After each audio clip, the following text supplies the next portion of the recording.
divergências, como sempre com a presença do Vicente Ferreira da Silva, aqui à minha esquerda. A seguir a ele tenho o Eldado Mário Neto e logo a seguir o Carlos Brás e logo a seguir também, fechando o círculo, o Nuno Camilo. Vamos aqui com divergências na Metropolitana TV tentar abordar alguns temas de interesse que julgamos de interesse para todos, particularmente para quem pensa no país, pensa na política e pensa para além de o que acontece nos seus próprios momentos. Começo pelo Vicente Ferreira da Silva, que traz aqui para debate, que escolheu para debate o programa do Governo, e começo por dar a palavra para nos dizer o que tem a dizer sobre o programa do Governo e qual é a observação que faz do programa do Governo numa vista liberal, digamos, até porque Vicente Ferreira da Silva, não sendo representante da Iniciativa Liberal, é um homem que está ligado, dedicado à Iniciativa Liberal. Boa tarde, muito obrigado, boa tarde. Também complementar aqui os meus colegas de painel. Tenho certeza que a discussão vai ser profícua e até, de certa maneira, um bocadinho intensa, que assim é que vale a pena. E antes de me focar naquilo que eu queria dizer para caracterizar o que é o programa do Governo para mim, ou o que foi o programa do Governo para mim, que só queria fazer aqui uma pequena introdução muito breve, que era a questão que foi referida pelo Sr. Primeiro-Ministro, quando refere que no ranking dos países europeus, que Portugal só começou a descer quando passou a haver 15 países. Até lá tinha mantido numa posição estável. Há aqui um pequeno erro, porque quando Portugal e a Espanha entram na União Europeia em 86, a União Europeia passou a ter 12 países, em 95 há um relativamente para mais 3 países, e logo aí Portugal cai 3 posições. Quem entrou foi a Áustria, a Suécia e a Finlândia. Portanto, há aqui uma circunstância que é preciso esclarecer. Sim, subimos o ranking em 2004, quando entram 10 países, mas a partir daí só tivemos a cair. É curioso que desde que esse alargamento se deu, com 10 países, o maior até agora, decorreram 6.550 dias desde essa altura. E em 4.615, Portugal foi governado pelo socialismo. E o Sr. Primeiro-Ministro, na vigência dos 6 anos em que está no poder, também já foi ultrapassado por 4 países. E é aqui que eu faço a ligação com a questão do programa eleitoral. Por que razão os governos persistem em medidas que já deram provas de não funcionar? E é por isso que eu também caracterizo este programa de governo por 3 Ds: desadequado, descontextualizado e desinteresse. Onde é que está desadequado? Um programa eleitoral que é feito para atingir o Bloco de Esquerda e o PCP eleitoralmente não pode estar em conformidade com a realidade. Portanto, fazer um copy-paste parcial ou integral, neste caso eu acho que é parcial, de um programa eleitoral e transformá-lo num programa de governo, está aqui qualquer coisa que está errada. Descontextualizado precisamente por isso. Porquê? Porque as referências que são agora feitas no programa do governo, quer à Ucrânia, quer à questão da inflação, decorrente das mesmas, não estão em consonância com as implicações que estão a ter na vida dos portugueses. Aliás, já hoje o governo anunciou uma série de medidas, nomeadamente na descida de impostos, que era uma coisa que até então não tinha mostrado grande disponibilidade para fazer, e que, curiosamente ou não, a Iniciativa Liberal vinha a pedir ao governo para fazer há muito tempo, são sinal disso. Portanto, ao menos houve alguma consciência relativamente ao conteúdo e às medidas que estão dentro do programa, para adequar mais aos efeitos que quer a guerra da Ucrânia, quer a inflação, está a ter na vida e no poder de compra dos portugueses. E, finalmente, há aqui um desinteresse, quer dizer, com o devido respeito, e eu acho que o socialismo democrático é uma coisa imprescindível de qualquer regime democrático.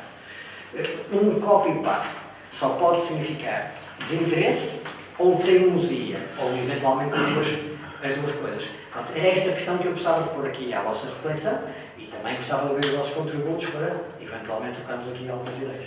Obrigado. Muito obrigado. Agradeço ter sido sucinto. Eldado, falar tudo. Relativamente à questão do programa do governo, e eu ainda estamos à espera que o programa propriamente. Há, todavia, aqui uma questão fundamental. Em primeiro lugar, temos de considerar este aspecto que é essencial, que é o respeito pela vontade popular democraticamente expressa através de sufrágio. E, portanto, essa pedra de toque da democracia, tendo em consideração que é na Casa da Assembleia da República, a casa máter da Assembleia, da democracia nos países democráticos, entre os quais Portugal faz parte, incumbe ao Estado determinadas obrigações e, designadamente, a quem governa, a quem digitado para governar, apresentar um programa de governo que seja sufragado, na sua maioria, pelo menos, pelo conjunto de deputados. E há de ser da discussão de várias matérias que têm a ver com o programa do governo, que penso que não só em sede, digamos, da Assembleia, mas também nas comissões parlamentares, o programa pode ser ajustado de uma forma ou de outra, no sentido do respeito pela influência que os demais grupos parlamentares têm e que deverão ser levados em linha de conta no programa final do governo. E, portanto, eu sobre isto gostaria de dizer que, no que concerne a duas questões que aqui o Vicente focou, importa refletir, que é o problema derivado da guerra da Ucrânia, a inflação, perceber-se porque é que isto existe e porque é que, hoje em dia, os produtos são tendencialmente mais caros, resultante do déficit energético que provocou a guerra da Ucrânia e também a própria pandemia de que fomos vítimas. Portanto, já há uns anos esta parte que nós não vivemos numa situação fácil. E, portanto, é preciso sopesar isto tudo com inteligência, com tolerância e com respeito pelas diversas inclinações partidárias, democráticas, de forma que o programa do governo se ajuste, sobretudo, ao interesse nacional. Muito obrigado, Carlos Brás. Bom, boa tarde a todos. Tens uma resposta É um gosto estar aqui na vossa presença. Do respeito pela democracia e... Bom, eu começava exatamente por aí, Figueiredo. Eu acho muito estranho que os partidos da oposição tenham, mais ou menos em coro, alegado que o programa de governo era uma cópia ou que era essencialmente influenciado pelo programa eleitoral. E o que é que eles diriam, imagino eu, se fosse ao contrário? Se um governo se apresentasse, ou um partido se apresentasse ao eleitorado com um determinado número de propostas e depois, no primeiro momento da tomada de posse, apresentasse um programa completamente disparo do que tinha sido sufragado e votado pelos eleitores. Aí sim, penso que estaríamos em condições de criticar o governo e até de alegar que havia alguma disrupção entre o que era a vontade do povo e o que era a ação governativa ou o programa de governo. Neste caso, obviamente que há aqui uma questão estrutural e uma questão conjuntural, e penso que a grande confusão dos partidos de oposição é precisamente essa, é confundirem o que é circunstancial com o que é estrutural e reivindicarem um programa de governo construído de raiz com base numa circunstância que nós esperemos que seja momentânea, a questão da guerra, não é? e um combate final à pandemia, mas não foi isso que o Partido Socialista fez. Apresentou dentro do programa de governo aquilo que tinha apresentado aos portugueses em geral e depois, conjunturalmente, um conjunto de medidas, entre as quais também alguma atenuação fiscal em determinadas matérias para fazer face à circunstância da guerra. E é isto que é preciso distinguir muito claramente. Uma coisa são medidas conjunturais, circunstanciais, face a uma situação anómala, circunstancial e que se espera seja de curta duração. Outra coisa são os compromissos a longo prazo que o PS assumiu com os portugueses e que visa transformar em ação governativa. Relativamente à questão dos rankings, há muitos critérios para avaliar rankings, há muitos critérios para perceber o que é que aconteceu nesses países ou que circunstâncias específicas esses países têm para que nos possam ultrapassar em determinado momento. A pandemia também explica um pouco isso.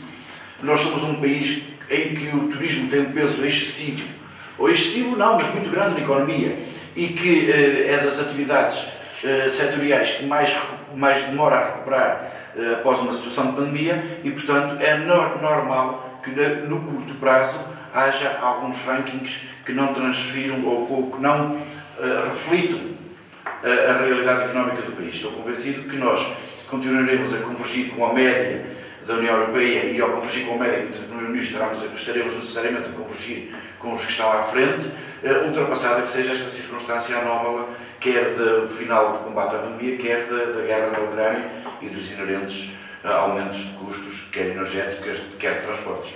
Muito obrigado. Depois de uma visão do socialista, eu aqui posso dizer claramente socialista, porque é deputado da Assembleia da República, portanto, não sendo representante do PS, tenho uma outra legitimidade para abordar os temas ligados ao Partido Socialista. Eu agora queria ouvir uma versão PSD, mais laranja, mas mesmo mais laranja, com a circunstância também de não estar em representação do PSD, mas tenho a costela dele de laranja para poder falar sobre o programa de governo numa outra visão que não, se calhar, digo eu, como não do Carlos Vaz ou do Vicente ou do Eduardo Mário. Muito boa tarde a todos. Eu ouvi com muita atenção aquilo que foi dito e vou acompanhando com algum rigor aquilo que o Governo vai fazendo. E devo dizer que em relação às questões dos rankings, eu acho sempre que é muito difícil as comparações. E passo a explicar porquê. Porque nunca partem todos do mesmo pé de igualdade e todos têm circunstâncias muito diferentes. Vejam o que é um país nórdico em termos de disciplina e vejam o que é um país do sul da Europa em termos de disciplina. O cumprimento das regras, o cumprimento das leis, existe muito mais infração, por assim dizer, na Europa do Sul. E quero com isto dizer que eu acho que os rankings são importantes para nos dar uma percepção, mas depois existem determinadas especificidades que nós devemos estar atentos. No entanto, devo dizer que o atual Governo teve uma maioria expressiva, prova disso é que tem uma maioria no Parlamento, tem a oportunidade de fazer como quer e deseja aquilo que são reformas porque tem essa capacidade. Tem uma limitação, como todos têm, quando exige aquilo que a Constituição obriga a que haja mais do que a maioria absoluta, que haja 2/3 para reformas. No entanto, eu gostaria também de dizer... Para reformas estruturais. Constitucionais. Mas gostaria de dizer o seguinte, que é, eu considero que o Governo andou um bocadinho por interesse atrás daquilo que era, por exemplo, a redução do imposto dos impostos no que diz respeito aos combustíveis. E digo isto porquê? Porque outros países, mesmo sem o tal visto da Europa, avançaram com essas medidas porque era uma medida estrutural. E percebemos que isto, do ponto de vista, dá jeito, por assim dizer, ao Ministério das Finanças, porque há um encaixe financeiro significativo. E quem ficou a perder aqui foi a sociedade. O que eu considero é que nós, independentemente do Governo que lá esteja, nós podemos ter o texto mais bonito, a narrativa mais interessante, a melodia mais atraente, mas o pior é que a Europa tem um vazio enorme e Portugal também não tem neste momento. E precisa de medidas estruturais. Isto não vai lá só com um programa de governo, porque o governo, quer queiramos, quer não, está muito limitado também àquilo que é a atividade da própria Europa. E quero com isto dizer que, por exemplo, a questão da redução do IVA dos impostos nos combustíveis é necessário, por exemplo, a meu ver, o caso das pequenas e médias empresas que não têm um elevado consumo, por exemplo, energético, mas que têm atividades que tiveram quebras de receitas, o Governo, nesta altura, já devia estar há muito tempo a pensar apoiar salários, não dar layoffs. Atenção, não vamos entrar nesse registro, pôr as pessoas em casa a receber sem haver aqui contraprestação. Não. Vamos dar apoio às empresas para conseguir sobreviver, porque senão, quer queiramos, quer não, isto a médio prazo vai ser um encargo para o Estado, porque há muitas empresas que não têm atividade. Quando nós falamos da questão da retoma do turismo, nós neste momento o aeroporto Francisco Sá Carneiro está a melhorar os seus números, mas o que está a chegar a Portugal não são só turistas. Estão essencialmente a vir imigrantes que tiveram 2 anos sem ver a família e agora tiveram uma oportunidade e na Páscoa vieram cá. E também eles vêm com menos dinheiro no bolso, porque vêm da Europa, porque têm menos capacidade financeira, como todos nós neste momento temos.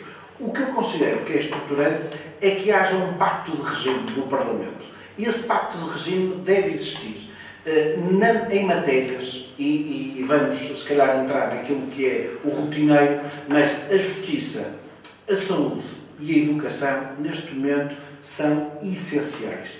E tem que haver um choque fiscal para as empresas. Porque se nós não tivermos um choque fiscal para as empresas, porque o grande problema que nós temos, na minha opinião, muitas vezes, é que independentemente dos governos, o que acontece é que um orçamento de Estado é diferente de um orçamento familiar. É que nós no orçamento familiar dizemos, nós temos 10, só podemos gastar 8. O orçamento de Estado primeiro diz quanto é que nós vamos gastar e depois vamos arranjar a receita. E este paradigma é que tem que mudar, porque nós quando chegamos aos decisores políticos, eles têm sempre uma dificuldade que é, ok, vocês querem nos tirar esta receita, mas têm que nos arranjar uma compensação para ocupar este vazio financeiro que nós vamos ter. Portanto, este pacto que eu acho que tem que haver no Parlamento, e este acho que é o momento, porque o Partido Socialista tem uma maioria, é fácil, no meu entender, com alguma mise-en-scène, conseguir convencer os outros partidos a fazer uma reforma fiscal a sério.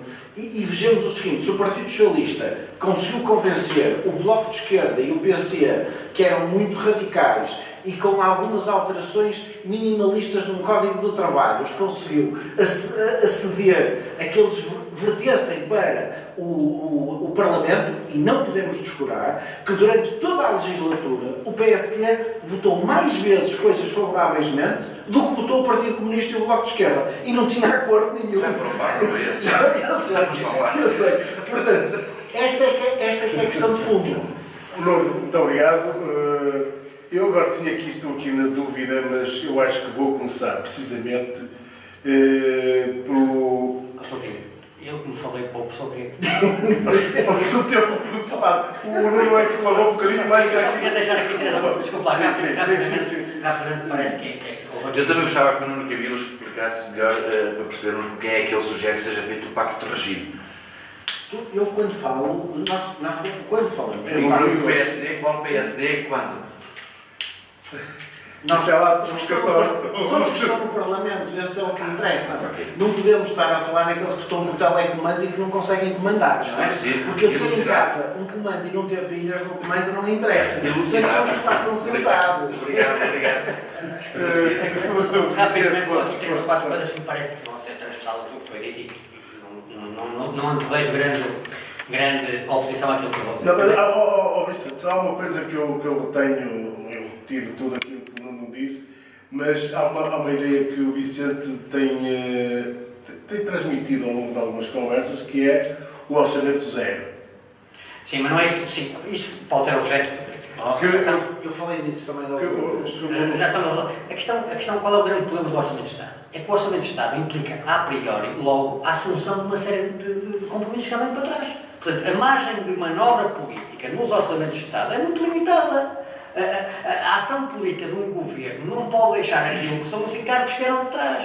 Por isso é que há despesas certas, não é? Pronto, isso é uma das razões que nós defendemos os Orçamentos de Estado. Mas não é essa a questão. Não era essa a questão aqui. A questão aqui, repare, Paulo Castro, é evidente que não pode haver ninguém ou nenhum partido político responsável não vai fazer uma promessa eleitoral que depois não vai consubstanciar no programa do governo. Ou era. Isso é impensável na minha maneira de ser. Portanto, a questão aqui não é essa questão da convergência, é realmente não ter tido em conta o hiato que aconteceu, temporal, que decorreu entre a altura em que o programa eleitoral foi elaborado e a realidade que se vive no dia em que o programa do governo é votado. Certo. Isso é Mas que daqui a 15 dias será certo. outra, necessariamente. Certo, mas e nós sabemos disso. Aliás, nós sabemos perfeitamente que uma das práticas que acontece, que é comum na democracia portuguesa, é a aprovação do Orçamento de Estado e depois a aprovação do Orçamento Retificativo. Pronto, esse é um instrumento. Pronto. Quando há grandes variações nos quadros macroeconómicos, Nós sabemos disso.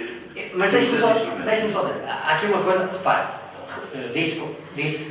apontou com muita pertinência que isto foi uma situação extraordinária que é feita ao Portugal. Não há dúvida, mas os outros países também foram afetados, correto? E já no caso da pandemia, Portugal vai ser o último a recuperar, tendo em conta os valores pré-pandemia.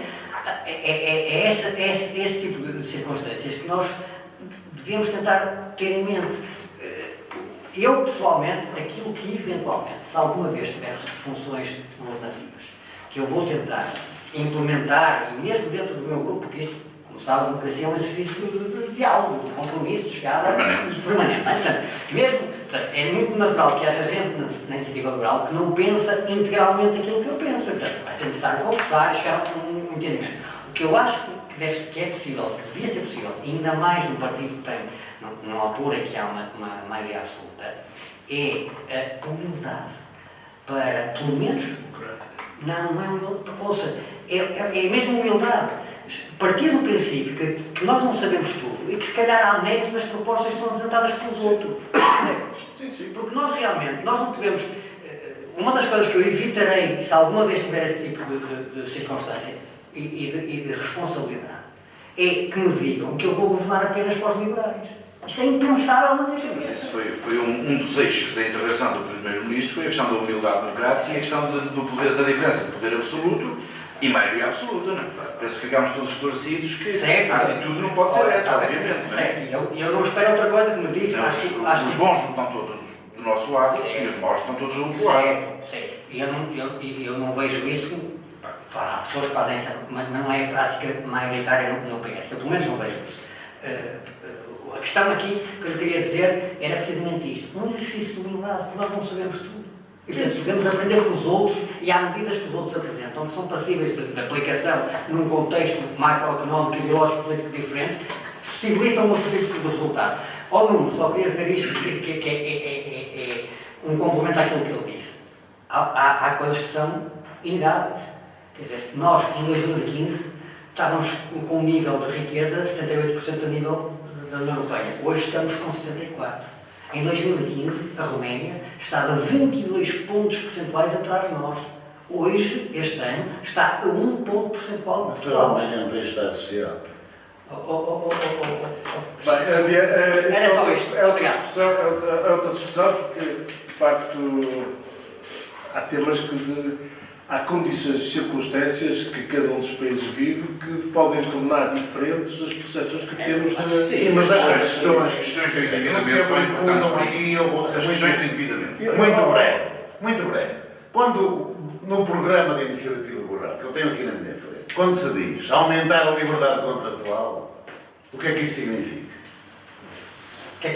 Mantendo estándares de salários, segurança, férias e proteção na família. O que é que isso significa? Significa aquilo que é usado nos países nórdicos, flexi-segurança. Mas o que é isso? Liberalização dos trabalho precário. Peço desculpa. Não, a questão é a lei portuguesa favorece o posto de trabalho. Eu acho que a lei portuguesa deve favorecer o trabalhador, independentemente de onde ele vai trabalhar.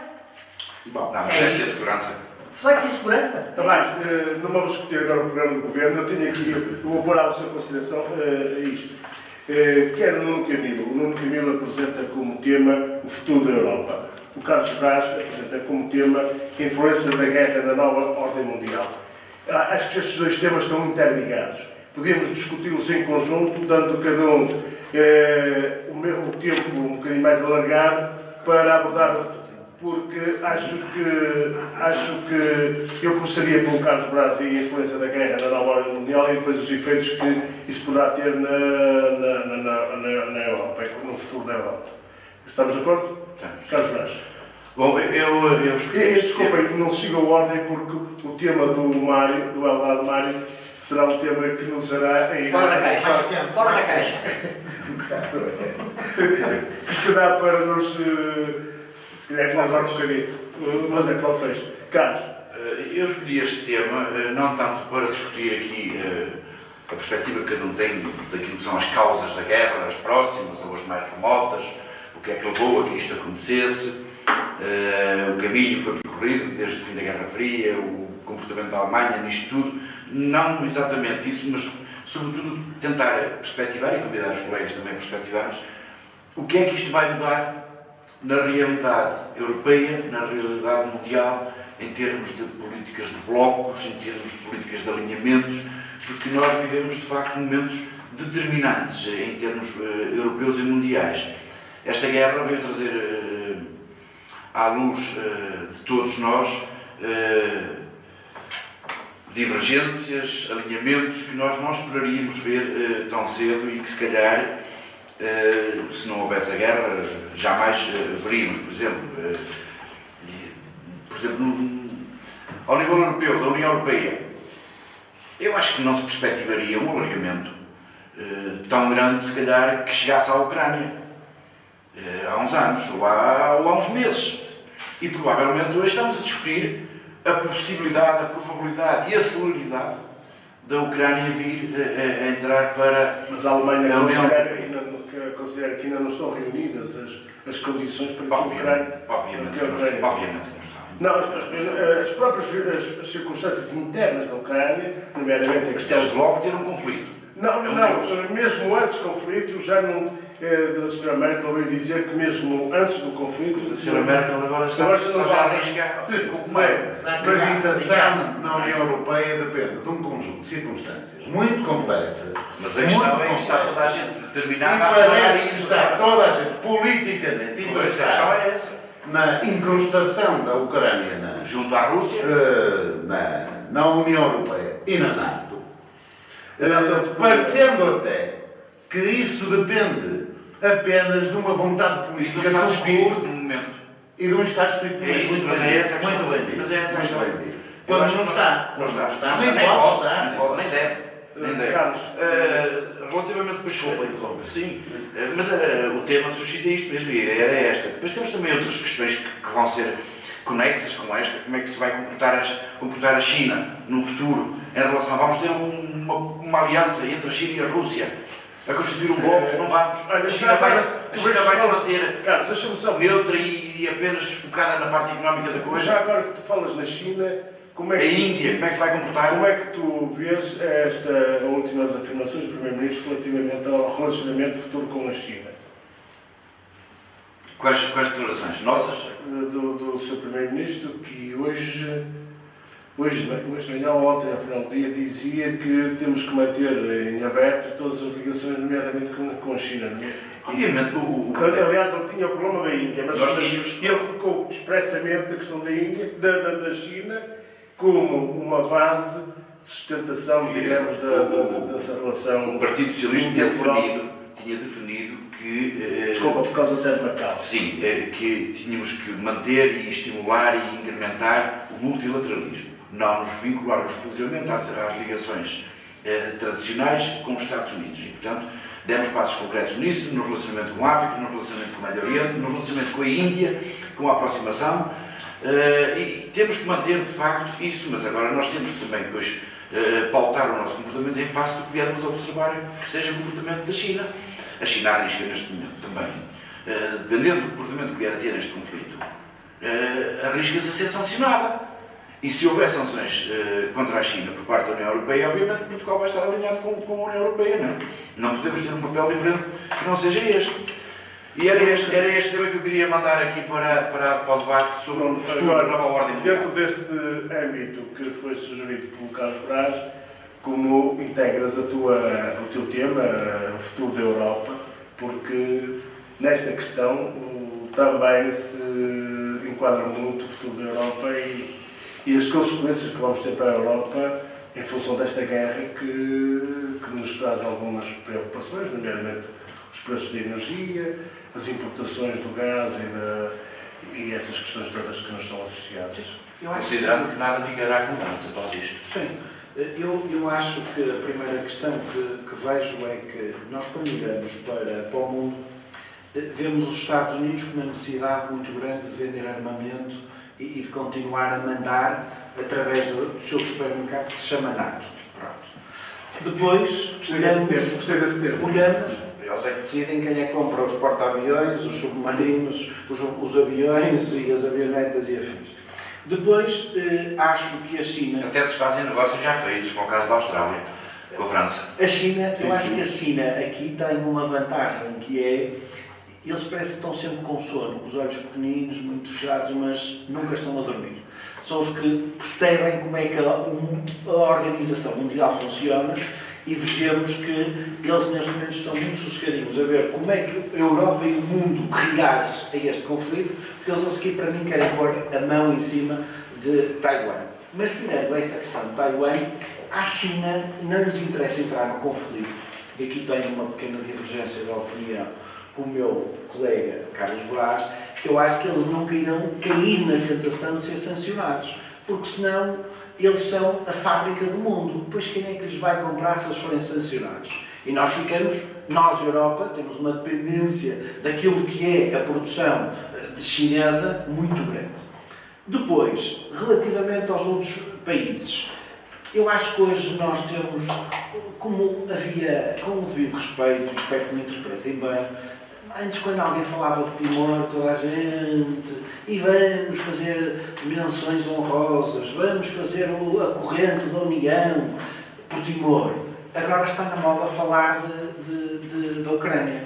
Mas nós, para falar da Ucrânia, não somos nós que temos que fazer iniciativas, no meu entender, porque isto vale o que vale, para o Putin haver 100 mil pessoas a fazer uma manifestação, ou haver 50 mil ou 10 para ele é igual, ele está-se a marimbar para isso.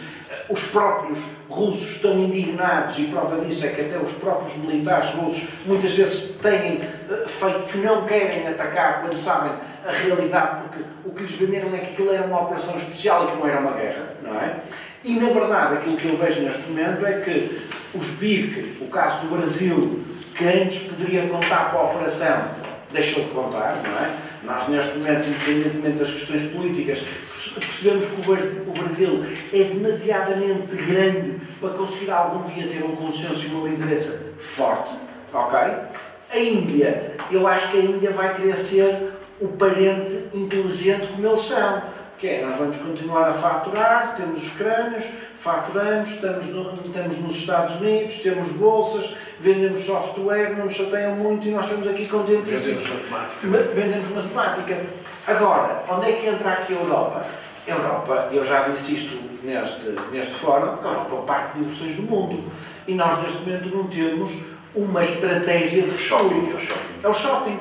E com o devido respeito que tenho, nós olhamos hoje para pessoas com que nos possamos identificar, o François Mitterrand, o Adenauer, o Robert Schuman, o Helmut Kohl e muitos outros por aí, nós hoje não temos uma referência na Europa. E, não querendo entrar em nenhuma trica e dica com a questão política, podia ser outro qualquer, o primeiro-ministro mais antigo da Europa chama-se António Costa, que tem 6 anos. É que se dissesse, temos aqui um primeiro-ministro que já está, ou o caso do francês, presidente que já está aqui há 10 anos, 15, que tem um carisma, que tem uma dinâmica, que tem uma estratégia de pensamento, e vejam o respeito que nós temos. Nós, chega a Presidente da União Europeia, a Presidente da Comissão Europeia, há algumas iniciativas e nem cadeira tem para a senhora. Portanto, o desrespeito total, claro que vocês aqui podem dizer, mas isto aqui é uma falta de consideração. É também institucional, não é só por ela ser mulher, é uma desconsideração pela instituição que ela representa. Nuno, estou agradado com o teu discurso, mas o tempo começa a ser escasso. É um lado de censura. É um lado de censura.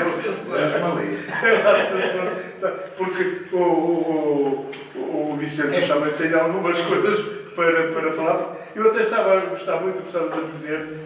Deixa-me só acrescentar aqui uma provocaçãozinha. Quando nós temos o Primeiro-Ministro, o Chefe de Estado e o Governo mais bem posicionado, o Presidente da República, na primeira oportunidade. Mas isso é para compensar o que o seu pai fez. É vingança.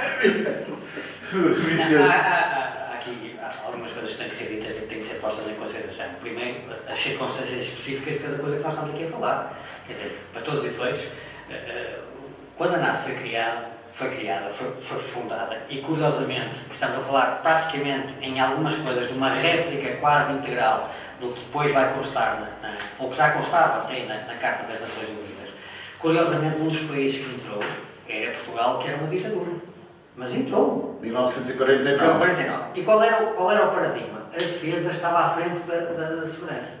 Com a queda do Berlim, do colapso soviético, aquilo inverteu-se. Portanto, o paradigma principal para a Mas segurança... nós éramos uma ditadura fofinha. Eu por acaso... Comparado com... Eu por acaso... Era comparada com a da Rússia. Está bem, claro que sim. E aliás é que nós éramos para o mundo ocidental, além de usarmos o napalm deles, Os Estados Unidos tiveram para nos ficar com os Açores durante a Segunda Guerra Mundial. Não ficaram porque os ingleses disseram podem confiar no governo do Salazar que eles dão-vos apoio para vocês estudarem. Portanto, nesse aspecto há aqui algumas políticas. Quando o Kennedy, ou a administração de Kennedy, começa a ter determinadas posições contra o Estado português no Conselho de Segurança das Nações Unidas, quando foi a negociação do acordo da base das lajes, o Salazar fez o checkmate e ele acabou por ter que mudar de posição. Mas isso são circunstâncias temporais, decorrem das responsabilidades que as pessoas têm quando estão a ocupar os cargos. Agora, o paradigma mudou em 2007 para a segurança primeiro e agora a defesa, e o que eu acho é que nós vamos entrar num paradigma novo, em que a segurança é igual à defesa. É isto que vai acontecer na minha opinião. E repare, quando nós falamos na questão da Ucrânia, nós não podemos esquecer... Desculpa, qual é a diferença que fazes entre segurança e defesa? Qual é a segurança e defesa? Segurança e defesa. Eu não estou a perceber. A questão da defesa é que nós não cumprimos algumas obrigações que tínhamos e vivemos à custa da proteção dos Estados Unidos. Nós tínhamos compromissos assinados como membros da NATO em que tínhamos que gastar X dinheiro em termos de... O Donald Trump. Não fizemos. O Donald Trump falava nisso. Não, mas já vem de antes, mesmo antes. Mas deixe-me só dizer. Mas essa é uma questão central. Quando nós estamos aqui a falar da Ucrânia... Desculpa, Vicente, porque há quem, há uns anos atrás, há uns 20, 25 anos atrás, queria que a Europa tivesse um imposto para armar, para desenvolver armamentos na Europa. Isso nunca foi à Está em base. cima da mesa agora outra vez. Mas foi à É base. isto que nós temos que pôr em consideração, porque a pesca é atualmente praticamente a única política europeia que é decidida em termos do âmbito intergovernamental, o que significa voto por unanimidade. Certo? E aí é que pode haver uma alteração tendo em conta aquilo que o nome diz. É a ligação dos vossos campos. É que se houver uma alteração em termos de decisão da UE, em que eles ponham políticas de defesa no âmbito supranacional e os Estados perdem soberania e capacidade de decisão nesse coisa, estamos a mudar numa mudança de paradigma completo. Pronto. Mas o que eu queria dizer era o seguinte, que é uma coisa que nós não podemos esquecer. A Rússia, hoje em dia, é uma autocracia. Não vamos dizer que é uma autocracia. Não é? Pronto. E está a ser influenciada pelo pensamento de algumas pessoas. Eu não me lembro de alguma vez ter sido. Que eu estudo. O Gorbachev ainda não, o Gorbachev não. O Yeltsin não. O Yeltsin sim. O Yeltsin um bocadinho. Depois o problema... Foi mais o Gorbachev. Não, O Yeltsin, se não estava com os copos, Não, o Gorbachev ainda era soviético. quando não estava com O os Gorbachev copos, era do... O Gorbachev ainda era União Soviética. Era o regime O anterior. Yeltsin é que muda, não é? Porque é que o Putin... Qual foi a primeira decisão? Sabe qual foi o primeiro decreto presidencial que o Putin assinou quando tomou o poder? Foi um decreto em que exonerava de qualquer responsabilidade o Yeltsin e a família dele. Por causa de um caso que ele estava metido numa empresa que tinha favores. sim, o Trump também fez Mas ele isso. está bem, não, ouça, eu não estou a desculpar, estou a dizer que aconteceu. Mas haverá uma diferença entre o Putin e o Trump? Não sei se eram tão inimigos conforme aquilo que tu pareces querer criar. Inimigos. Eu acho que eram mais Acho que eram amigos. Acho que eram amigos. Faziam era alguma encenação. Também tenho essa. Sim, Também tenho a Não viu depois, Mas há aqui uma questão que é, e em termos internacionais, o que é que nós estamos a falar? Estamos a falar de uma coisa que sempre aconteceu, quer dizer, a soberania implica que não há poder nenhum, tanto no conceito de soberania, já voltando, não há nenhum poder na ordem interna, nem na ordem externa, que se sobreponha à vontade do Estado. Certo? Sim. O direito internacional acontece por vontade dos Estados. Ninguém os força, ninguém tem capacidade para impor, não é? Pronto. Digamos assim, sabemos que isto é relativo. sabemos que é relativo, não é? Pronto. Mas o que é que estamos a falar? Estamos a falar do realismo e do liberalismo. O liberalismo no sentido de interdependência, de globalização. E isto tem implicação numa coisa muito simples, que foi aquilo que Putin nos ensinou. E é isto que vai levar a Europa. Realpolitik. Realpolitik. Pronto. É isto. E portanto, nós fomos confrontados com uma coisa que não vivíamos há 70 e tal anos. Guerra na Europa a sério. E os Estados europeus vão levar a posição. Não tenho nenhuma dúvida. Por fim, só uma referência Eu muito até engraçada. acho que se não fosse Putin seria outro qualquer. Isto é engraçado, repare. Qualquer outro autocrata nesta circunstância. Repare, nós...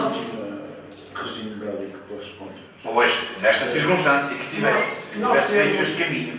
Só dois últimos dados. Isto é entre o Lituânia e o Letónia. Só dois últimos dados que eu acho que são interessantes para deixar aqui, falar aqui o relato, que é esta questão. Nós estamos a falar de uma situação que é, quando falamos em globalização e países, estamos a falar de uma coisa completamente diferente, que é algo que seja a nível supranacional e depois o Estado-nação. Isto não são compatíveis. Portanto, alguma coisa tinha que acontecer. O que aconteceu? Isto é uma afirmação do nacionalismo. E é curioso que em 1963 o Papa Paulo VI escreveu uma encíclica muito interessante que se chama Populorum Progressio, em que dizia: o nacionalismo isola os povos e não deixa de ter razão. Muito obrigado. Alado, a palavra é tua.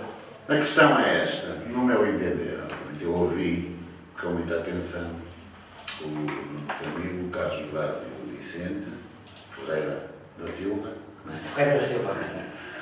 E em muitas coisas eu concordo completamente. A questão europeia é uma questão que já vem desde há muitos anos atrás e que se agravou sucessivamente com a falta de qualidade da maior parte dos dirigentes políticos da União Europeia. Sobretudo a partir da altura da queda do Muro de Berlim, portanto da extinta União Soviética, que de alguma forma fazia, com todos naturalmente os erros e a ditadura que implicava, mas relativamente aos Estados Unidos, tendo a Europa de por meio, conseguia estabelecer um equilíbrio, ou conseguiu estabelecer um equilíbrio, que durante muito tempo os grandes sociais-democratas europeus conseguiram, de alguma forma, aplacar, quer de um lado, quer do outro, construindo uma Europa cujo destino era, digamos, o bem-estar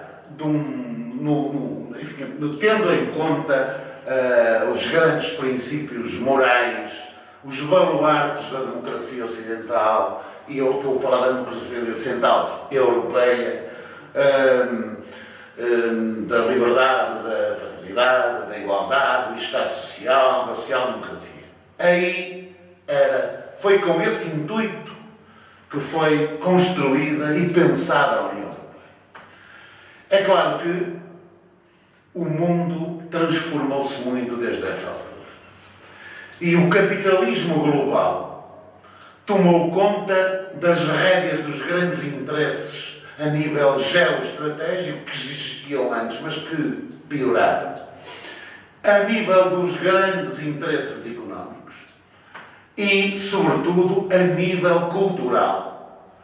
Chama-se globalização. Globalização. Neste momento temos os 4 grandes países, digamos, tirando a Europa, os 4 grandes países que são uma espécie, ou se degladiam pela sua influência mundial, que são os Estados Unidos, a Rússia, a China e a Índia. Estes são os países da grande globalização, onde está grande parte do dinheiro, não é por acaso que agora foram confiscados, não sei ao abrigo de que lei, nem imagino com que legitimidade legal é que isto acontece, mas enfim, congelados os bens dos oligarcas russos e dos oligarcas, enfim, que quisermos. Até parece que as grandes figuras das grandes maiores empresas europeias, têm como céu indianos. Esta é uma realidade. A China hoje é um capitalismo de Estado altamente sofisticado, sim, mas com um poder militar e com um poder económico que é preciso ter em conta. São os maiores compradores de ouro do mundo, são os maiores detentores de dívida pública, dessa batutice que há da dívida pública americana, que é uma batota da República, como é que se chama, da Reserva Federal, que é uma batota, mas que, de qualquer maneira, entra em conflito com os interesses americanos no mundo. Nós sabemos porque é que as guerras anteriores eclodiram. Quer a primeira, quer a segunda. E também sabemos Nós porque é que sabemos aconteceu esta. o que é que levou... Também sabemos o que é que aconteceu. Ora bem, e esta tem a ver, isto, quando se fala numa guerra entre a Ucrânia e a Rússia, ou a Rússia contra a Ucrânia, nós temos que ser verdadeiros e dizer que o que se passa, de facto, é uma guerra entre os Estados Unidos, alavancados pela NATO, e a Rússia. A Ucrânia é apenas um pretexto. E naturalmente, que ninguém de boa fé pode admitir que uma coisa destas se passe no mundo de hoje. Como é que um país pode invadir outro, sobretudo até na Europa, com níveis de atrocidade e de desregulamentação total dos princípios Já percebemos onde é que... Mas a Europa teria de ter mantido grande independência relativamente aos grandes blocos mundiais. Hoje em dia, até havia quem defendesse que, de alguma forma, esta guerra serviu para a Europa se unir ainda mais. E eu, sinceramente, não vejo isso. Eu vejo uma Europa completamente de cócoras perante os interesses da NATO e dos Estados Unidos. É o que eu vejo. Agora, cada qual fará. Não, mas há aqui questões ligadas a isto que faltam discutir, que serão outro programa, que é a questão do dólar, do euro, do iene e os efeitos que isto tem na economia, na política monetária e na economia do mundo. Não será um tema, provavelmente, para discutirmos, se vocês os escolherem. Sim, e quem pensar que o gás não continua a ser vendido para a Europa. Verdade. Tens um minuto, vou-te dar só um minuto, contrariando as regras, para falar sobre a implantação do pensamento único na Europa e o regresso encapotado da censura. Este é o teu tema. Não é só na Europa. Mas tens um minuto. Mas não é só na Europa. O tempo passou muito de Eu hoje olho para o mundo com muita apreensão. Não estou nada otimista relativamente àquilo que se está a passar no mundo.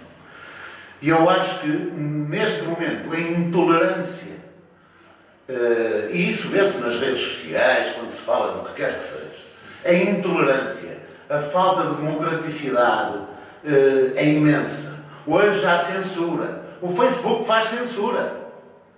Vamos lá ver, mas não sou eu a dizê-lo só e a experimentá-lo. Sou eu a transmitir-vos aquilo que vou lendo.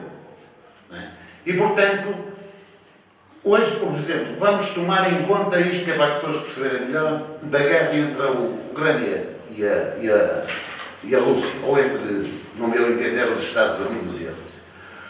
O que se passa aqui é que estamos perfeitamente debaixo de uma histeria moral, porque quem quiser dizer a verdade, quem quiser analisar isto com olhos, não com um olho só, mas com os dois olhos, é completamente chacinado em termos de propagação da sua ideologia e da sua forma de interpretar os fenómenos. Eu vi uma coisa do Pacheco Pereira, não sei se leram, mas eu aconselho a lerem um artigo do Pacheco Pereira sobre esta coisa que chama o pensamento único e que alguém dizia, com muita graça, Hobbes, que aquilo que foi escrito até hoje pelos filósofos morais em nada avançou no conhecimento da verdade. E eu queria sublinhar que hoje em dia, eu quando olho para aquilo que se está a passar na Hungria, na Polónia, em Itália, na Áustria e até na própria França, porque vimos a extrema-direita aproxima-se do poder a passos largos, eu Pergunto-vos aqui, quando Marine Le Pen ganhar a República Francesa, o que é que resta da Europa? O que é que resta da difusão e da capacidade e da liberdade da expressão do pensamento? O que é que resta da liberdade social? Já percebemos onde é que é chegar, é verdade. Dou a palavra agora ao Vicente para falar sobre este tema. Tens um minuto e todos têm um minuto. Eu acho que qualquer extremo, venha ele da esquerda ou da direita, não é aconselhável. Não é? Mas também acho que, à semelhança do que aconteceu em tempos passados da história, que são facilmente aplicáveis, ou pelo menos até certo ponto comparáveis ao que nós estamos a viver, explicam o que está a acontecer. Também explicam que as pessoas não são capazes de aprender com a história. E a história, para mim, é o maior dos professores. Dá-me também a ideia que há outra coisa que nós temos que aceitar para o bem e para o mal. Quer dizer, qualquer resultado eleitoral deve ser reconhecido, independente, mais ainda, na minha opinião, se nós não gostamos dele, se não o aprovamos. E, portanto, se nós defendemos um regime democrático em que a expressão popular é que toma, em último caso, a decisão, nós temos que aceitar que as escolhas das pessoas sejam aquelas que prevalecem, quer a gente gosta ou não gosta delas.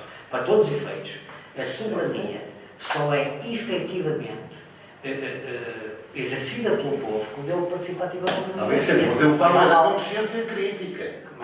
Do exercício da consciência crítica. Mas eu concordo consigo, mas eu vou dizer uma coisa. Olha, uma das coisas que eu tento fazer, eu quando falo para os meus alunos, digo assim, no fim das aulas, não acreditem em nada que vos digo.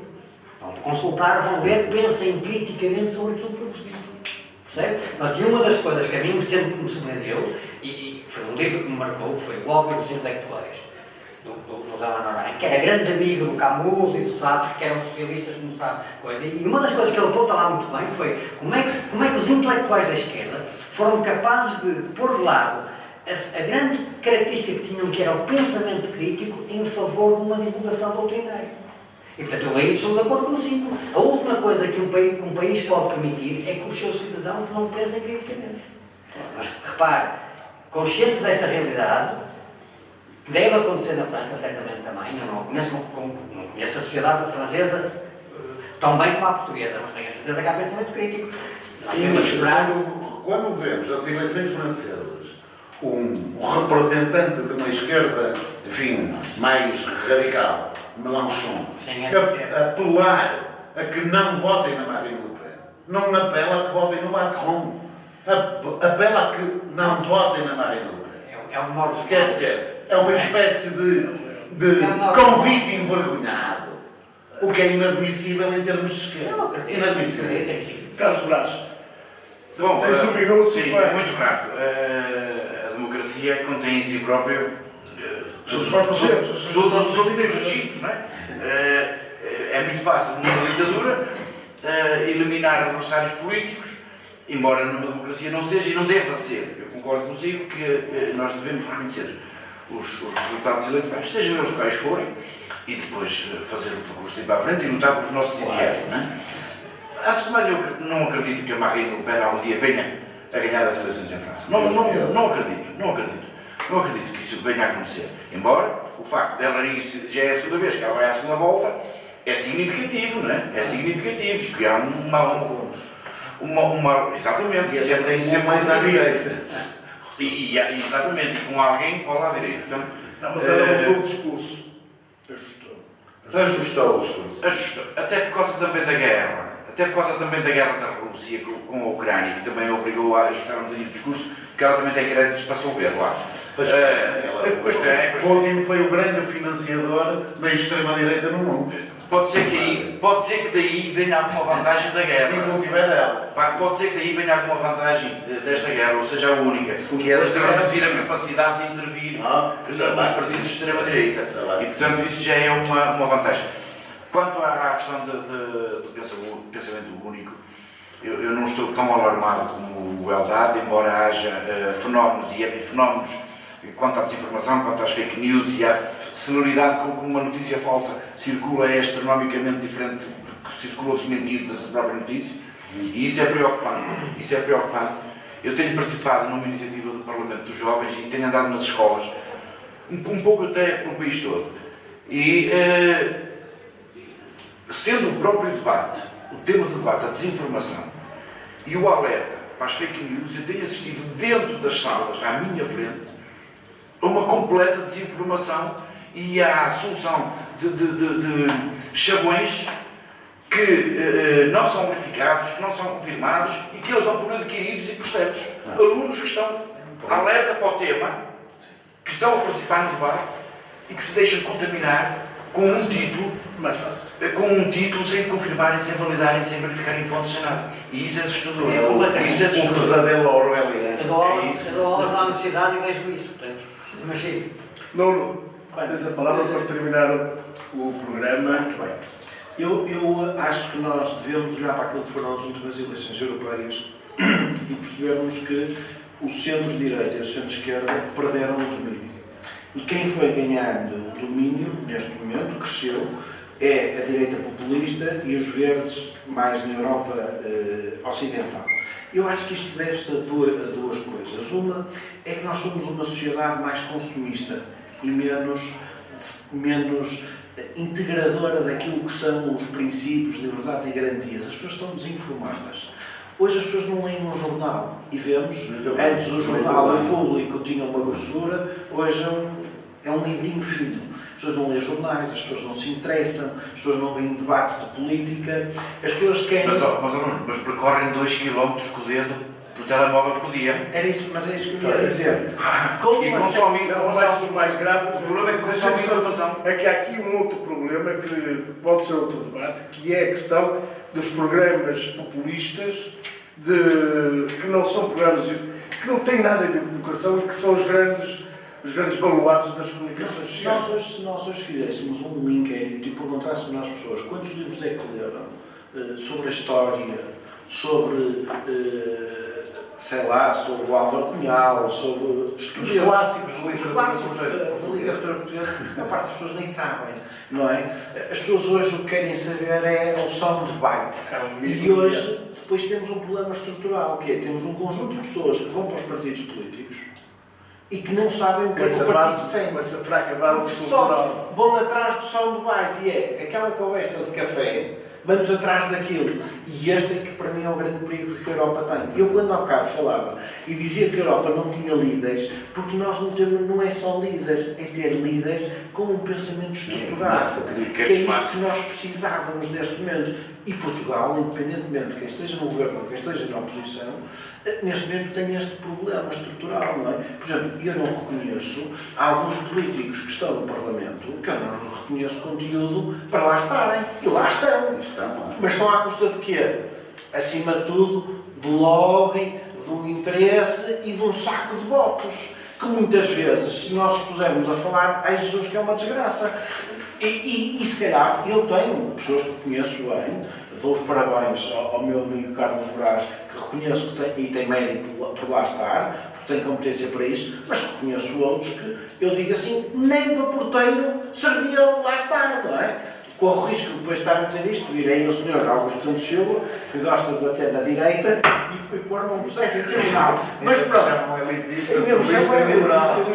mas só uma nota de rodapé. Eu acho que o próximo programa devia ser nas conferências do Bilderberg, que assim nós conseguimos perceber o que é que os senhores da comunicação, que põem os soundbites cá fora, vão-nos começar a nova ordem internacional a comentar. Porque quer queremos, quer não, nós estamos muito dependentes de alguns jornalistas que fazem alguns favores.